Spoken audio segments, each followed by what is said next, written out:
Am I wearing my robe? Yes. Is it going to stop me from filming today's video? No.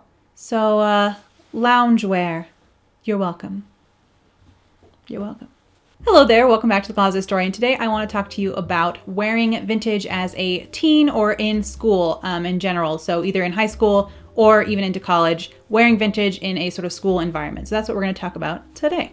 When I was in high school, I started wearing a little bit of vintage, sort of dabbling in vintage, but mostly my look was sort of just crazy assemblage of vintage and high fashion, wannabe high fashion. Obviously, I couldn't afford Dolce & Gabbana in high school, but I would want to emulate high fashion sort of runway looks and sort of mash that all together with, a not so great understanding of makeup and hair. And you're experimenting in high school, and I was too. And luckily, many of those photos no longer exist due to various hard drives crashing over the years. So we are saved from that. I'll have to really dig to get some if I ever do like a style evolution video or anything like that. I'll have to dig to find the photos evidence of this, because those photos are so old. And then I had a period a long time where I wouldn't let anyone take any pictures of me, which we'll talk about sometime, I'm sure, before I finally started wearing vintage and becoming the blogger I am today. So there's a lot of missing photo history for my style, but I assure you I wore some crazy stuff in high school,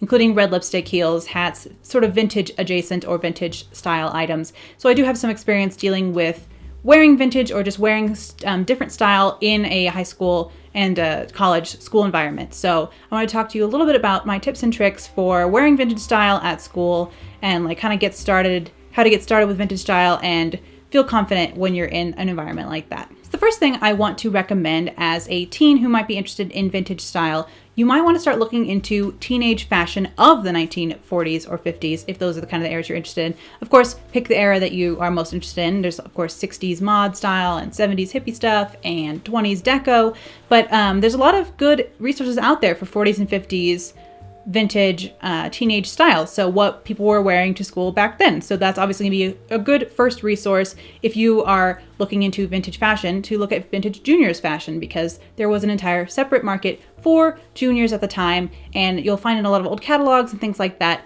there are separate juniors pages with dresses and skirts and blouses, things that were marketed towards teenagers of the time, and might be a good look for you to consider as a teenager now. So I'll put a picture of a very, very common schoolgirl, sort of 40s schoolgirl outfit. And it's usually a pleated skirt of some kind, a button-down top or a sweater, and then like maybe a cardigan, either tucked in, the sweaters and shirts either tucked in, or sweaters just like over your skirt as well, if you're just feeling more of a baggy, lazy day. And then you'll notice that white socks and saddle shoes are a big deal. A big part of the sort of teenager look in the 40s and 50s is to have sort of saddle shoes or penny loafers with white socks that are worn kind of high up on the shin, which is, schoolgirls looks with the high socks. We've all seen that, but it's been exaggerated and changed over the years. So this is the original look. And this is the look that most of our, probably my grandmother, probably people in my past wore to high school. This is a very everyday look. It's not super glamorous. It's not Dior. It's not Marilyn Monroe. But it is the authentic vintage thing to wear to school. So skirts with some basic tops and maybe some cardigans and sweaters. So those are going to be really good basics if you're interested in building a vintage wardrobe at a sort of junior level. If you're more interested in skipping all the kind of juniors looks and going straight into the sophisticated Dior new look, or fit 40 suits and all that really full-on stuff, go for it. I mean, if you have the confidence to rock that, do whatever look you want to do. But it might be an easier way to still sort of ease into vintage style, or blend in a little bit more if you're keeping it sort of more casual and how juniors would have dressed in the 40s. This isn't to say that all schoolgirls just wore an A-line plaid skirt and a blouse. As you can see, the girl in the middle of this photo here is a little bit more sophisticated. She's got like a big bow tied around her blouse and a more straight pencil skirt. So you can definitely go for a more sophisticated, almost kind of secretary or librarian chic kind of look while you're still in school. I mean, technically, you guys wear whatever you want at school. These are just my tips for what teenagers were wearing in the vintage past. You can see that some vintage gals were wearing pants, even though it was the 40s. And you should note that in the 40s through like sometimes like the early 70s, well, a lot of times girls were not allowed to wear pants to school. So I think my grandma has said that she wasn't allowed to wear slacks at school. So they would go home and change into slacks after school because it was like the cool thing, kind of tomboyish thing to be wearing jeans and pants, but you weren't allowed to wear them at school. You had to wear a skirt. So it's very interesting. That's why a lot of that schoolgirl image still is around today, is because everyone had to wear skirts. So be thankful that you're allowed to wear jeans or leggings if you want to, because back in the past that was not a thing. But you can definitely get away with wearing pants and still having a vintage look. It's going to be easier to find these kind of high-waisted pants and jeans even at the thrift store because they were popular in the 80s and 90s to have a high waist, just like it was in the 40s and 50s. Now, obviously, not as many things are high-waisted. It's going to be harder to find. So thrift stores are probably going to be your best bet for high-waisted pants if you're going for the full-on vintage pants look. And if this classic schoolgirl outfit looks a little bit too wintry for where you live, I don't know if you're in California, but a wool skirt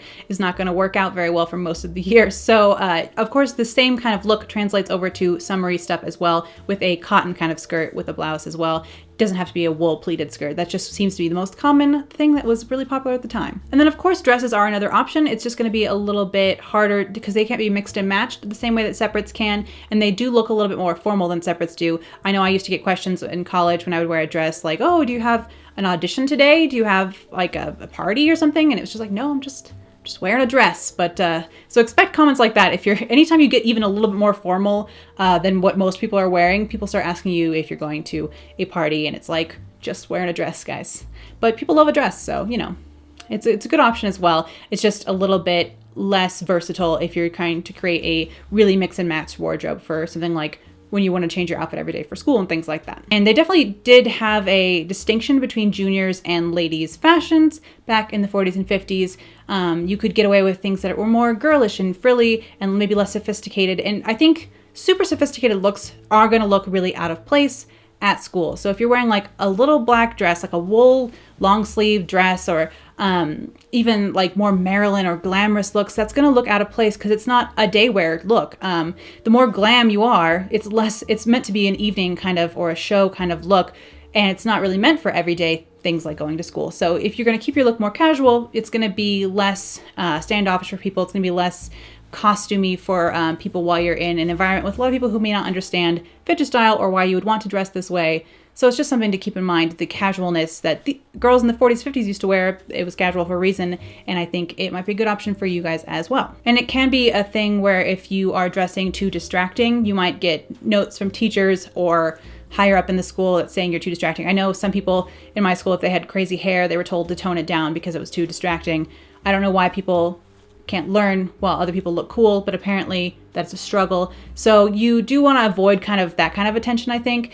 So that's another more important thing to remember when you're doing vintage style at school. And so where are you going to get vintage style clothes when you are still in high school, or you're just younger in general and maybe you don't have very much money to spend on clothes, or even your parents are like, I'm not buying you these crazy reproduction clothes. Maybe they're not interested in supporting your habit, which I'm sorry, that's a bummer. But hopefully you'll soon turn, whatever age you need to be to work. And once you can start making your own money, then you can decide what to buy for your clothes. And that is a good time when you get to make those decisions on your own. But if your parents are strict or your school has a dress code, I'm sorry about that. That is a bummer. I was allowed to wear whatever I wanted, which was super awesome, and I'm really thankful for that. I wasn't allowed to bleach my hair, which you can see I compensate by doing that now. So there was that, but other than that, I was allowed to kind of wear whatever I wanted and do whatever, experiment with whatever style I wanted to. So I'm really sorry for you guys who have stricter sort of restrictions on you like that. It's usually, you can get away with wearing more vintage looks because it's quite conservative. There's usually sleeves.